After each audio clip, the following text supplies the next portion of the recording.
I want the S4. I don't care what it has, I just want it.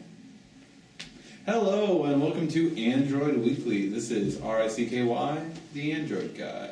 And you want news? Well, I got it for you.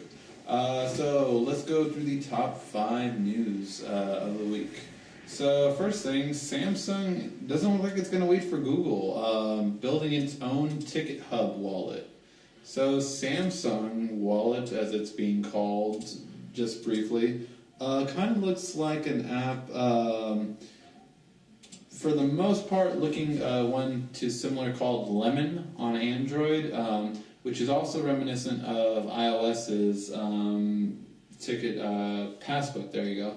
And it's more like that really than what Google Wallet looks like. It's really, and what Google Now has, it's really just a very basic looking one that kind of has all of your stubs. So it looks more for like a ticket kind of check-in than really like managing like your credit cards.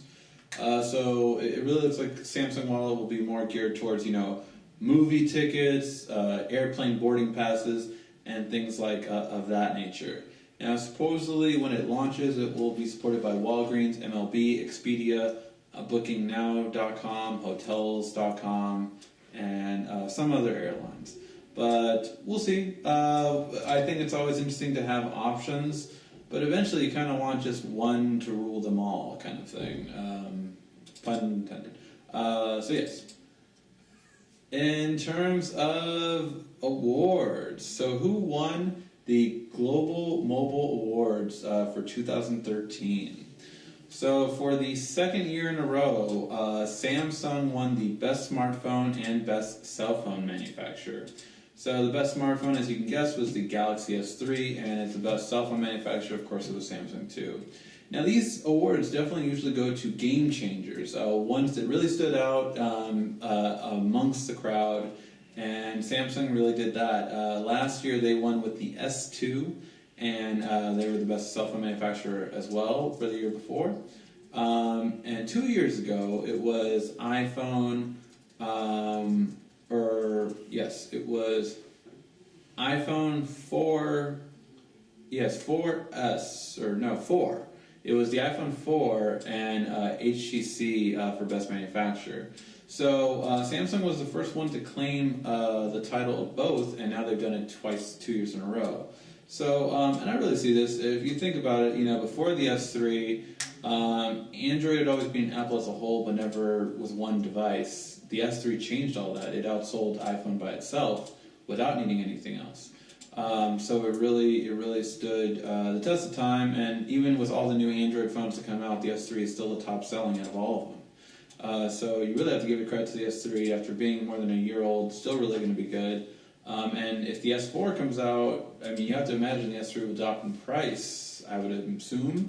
So really it's just going to come down to being a great mid-range phone then, which, as the S3 is still high-end to me, so mid-range, considering that price, would be great. Other notable winners was for tablets. Won the award was Nexus 7.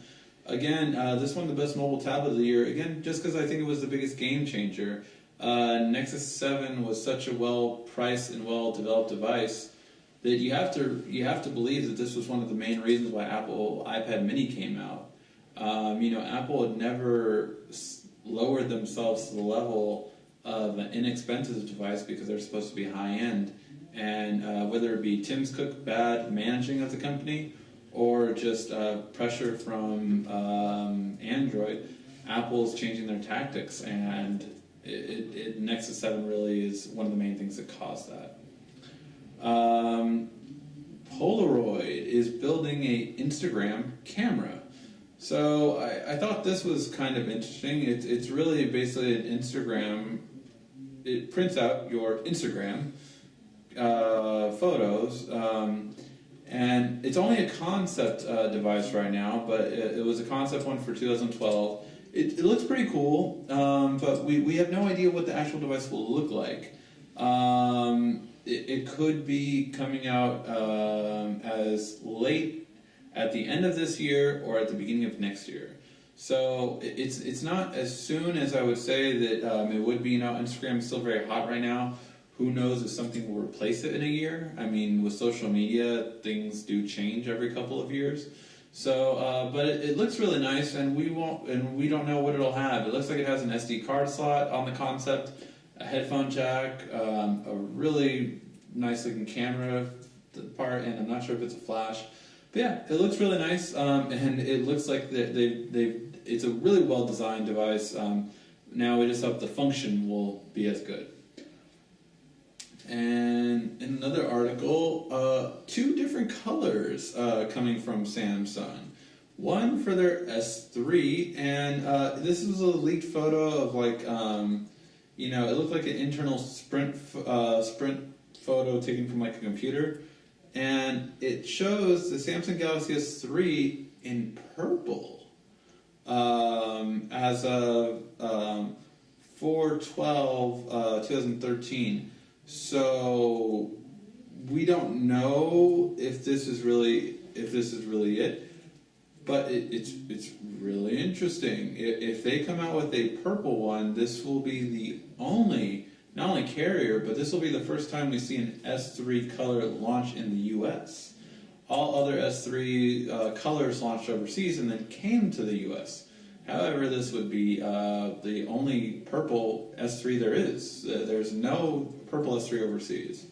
And the other color that leaked was a charcoal black Samsung Galaxy Note 8-inch. So the 8.0 Galaxy Note was shown at MWC, but it was only shown in white. Now we're seeing an 8-inch version of it, but this 8-inch is also matte as opposed to glossy white. So pretty interesting. I really like the black, although I don't know.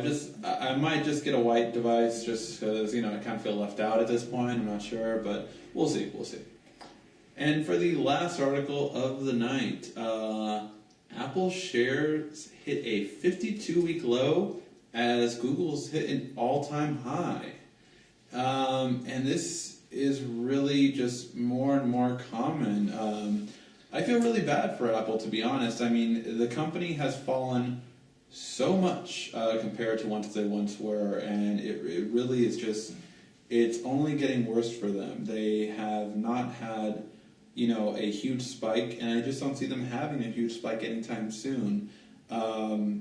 They just keep dropping in everything and all of their endeavors. Google is now at about 815 at one point this morning, and Apple dropped all the way down to 420. Keep in mind, both companies hit 700 in October, and Google obviously kept going up, as where Apple has gone extremely down, going $300 less in just about 4 months now. But it took them only 3 months to drop $300 down. There is just nothing really going for Apple at this point, to be honest. They have kind of done this only to themselves.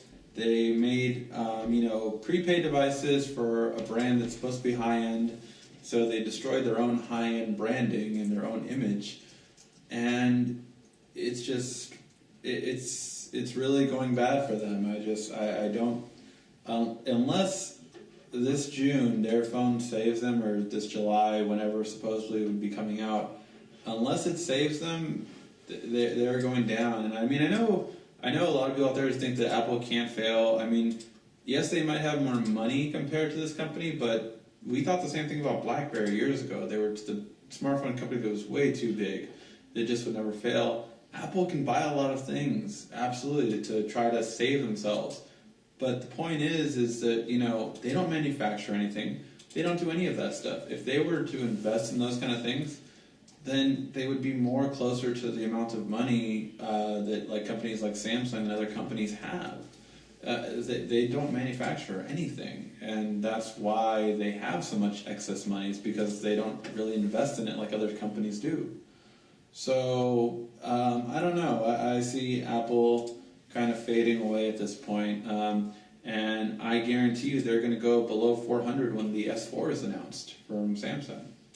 So we'll see. We'll see if my predictions are correct and see what news comes next. The S4 will be announced shortly, and all kinds of fun will be begun. All right, guys. Hopefully you enjoyed this weekly news. Let me know if you have any questions. This has been RICKY, the Android Guy.